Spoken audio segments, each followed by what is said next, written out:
नमस्कार, जनमत हरियाणा में आपका स्वागत है। मैं हूँ आपका मित्र कमल कांत। साथियों, आज सावन बरस रहा है। मैंने पहले भी एक वीडियो में कहा और खबरें भी बरस रही। आज देवेंद्र हुड्डा जी ने एक मुद्दा उठाया।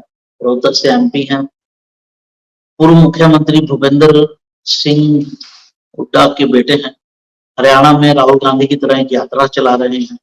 राहुल गांधी ने दक्षिण से उत्तर में चलाई थी और फिर पश्चिम से पूर्व में चलाई थी, पूर्व से पश्चिम में चलाई थी। उसी तरह से दीपेंद्र हुड्डा भी जो है राहुल गांधी की तरह अपना कद बढ़ा रहे हैं और पूरे हरियाणा में दौरे कर रहे हैं। आज संसद जो है वो शुरू हुआ, संसद का सत्र शुरू हुआ और उसमें दीपेंद्र हुड्डा जी ने एक मांग उठाई कि अहीर रेजिमेंट बननी चाहिए। ये मांग बहुत लंबे समय से उठ रही है और अहीरों की ये डिमांड है कि अहीर रेजिमेंट बने। अहीर, यादव और अहीर सिनोनिमस हैं, यानी एक ही जाति को यादव भी कहते हैं, अहीर भी कहते हैं। तो इनका लंबा शौर्य का इतिहास रहा है। बहुत इन्होंने बलिदान दिए हैं और बड़ी मजबूती से लड़े हैं। हरियाणा के दक्षिण में तो राव इंद्रजीत के जो पूर्वज थे, उन्होंने भी अंग्रेजों से लड़ाई की 1857 में और बड़े वीर माना जाता है इस जाति को कि ये एक तरह से लड़ाका जाति है, यानी वीर जाति है। इनकी डिमांड में कुछ गलत नहीं है, लेकिन प्रॉब्लम ये है कि सेना जो है वो अब जातिगत आधार पर रेजिमेंट नहीं बनाती। जो पहले की रेजिमेंट थी अंग्रेजों के समय की या शुरू में जो आजादी के समय, वही रेजिमेंट जाति के आधार पर चल रही है। जैसे सिख रेजिमेंट है, पंजाब रेजिमेंट है, जाट रेजिमेंट है, मराठा रेजिमेंट है, उस तरह की राजपूत रेजिमेंट है। बहुत तरह की जो जाति के आधार पर। तो जो पुरानी जातियों के आधार पर जो रेजिमेंट बनी हुई थी, सिर्फ उन्हीं को जिंदा रखा गया है और अब जाति के आधार पर नहीं, एक कॉमन ग्रुप के आधार पर रेजिमेंट के नाम रखे जाते हैं। जैसे तोप राइफल, तोपखाना रेजिमेंट, या इस तरह से 443 बीएफ रेजिमेंट। मैं उदाहरण दे रहा हूँ, जरूरी नहीं है कोई 443 बीएफ रेजिमेंट हो भी।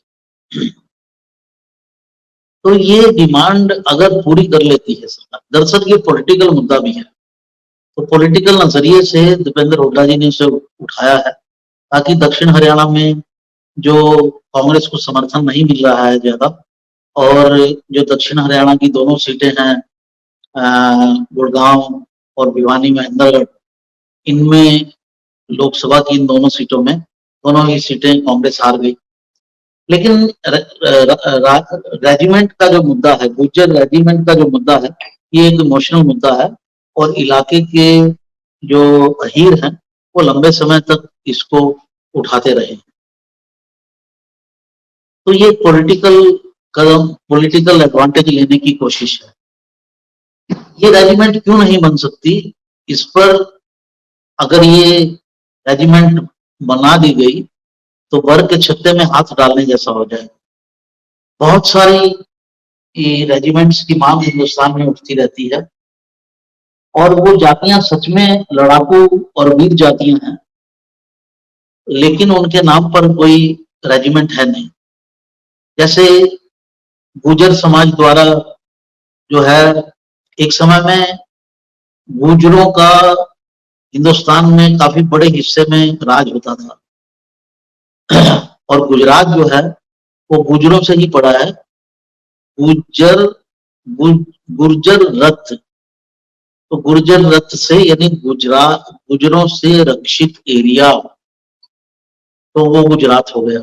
और गुर्जर पूरे इलाके में फैले हुए हैं, पाकिस्तान से लेके और हिंदुस्तान में बड़े इलाके में फैले हुए, और उनका शौर्य का एक इतिहास है। तो वो कहेंगे कि हमारी बनाइए। फिर राजवंशी एक समुदाय है पूर्वोत्तर में, वो बड़ा लड़ाकू समाज माना जाता है, वो कहेंगे हमारी बनाइए, उनकी मांग भी उठती रहती है। असम का भी अपना एक इतिहास रहा है, असम पर कभी मुगल राज नहीं कर पाए, असम में रहने वाले लोगों की शौर्य की वजह से।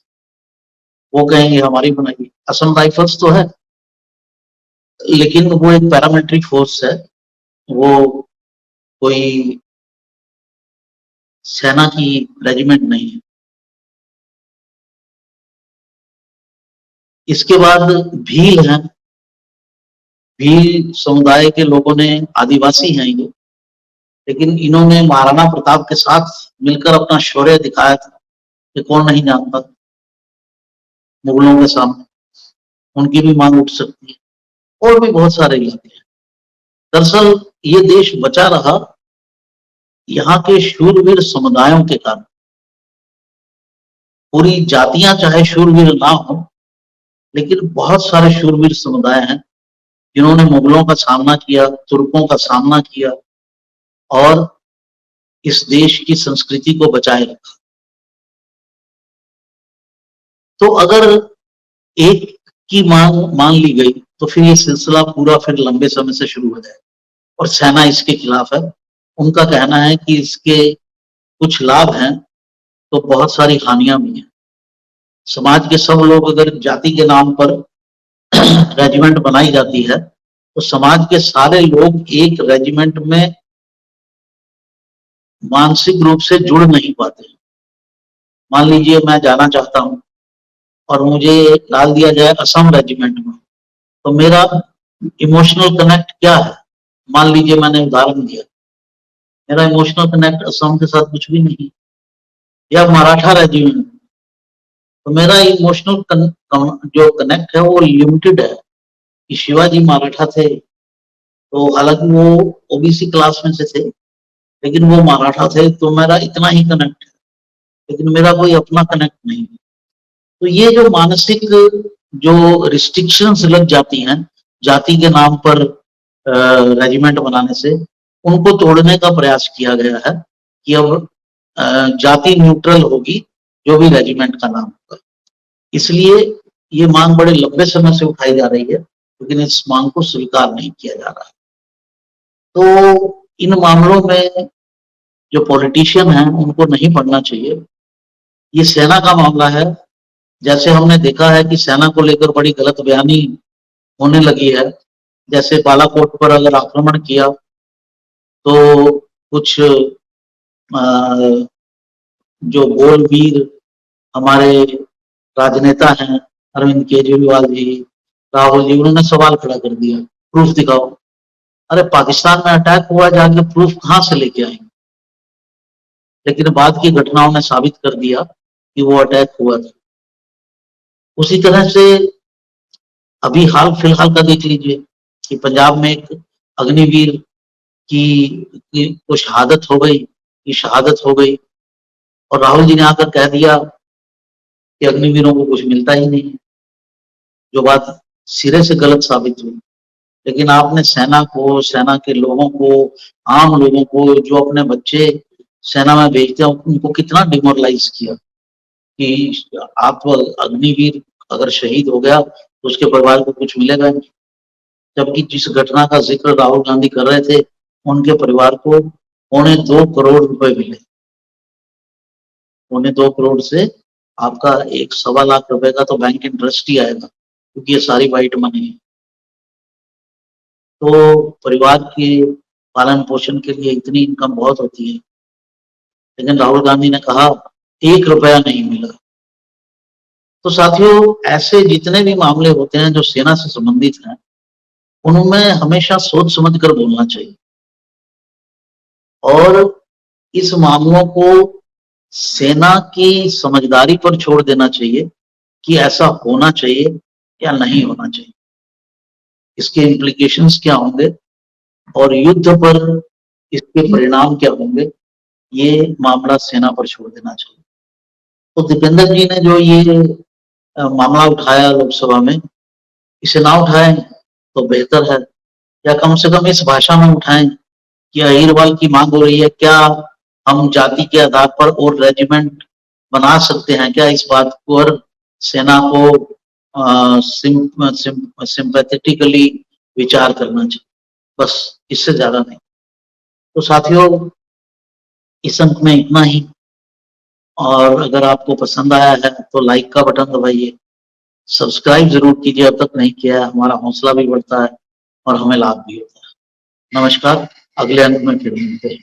हरियाणा की हर राजनीतिक खबर के विश्लेषण के लिए हमारे चैनल जनमत हरियाणा को लाइक, शेयर और सब्सक्राइब करना ना भूलें।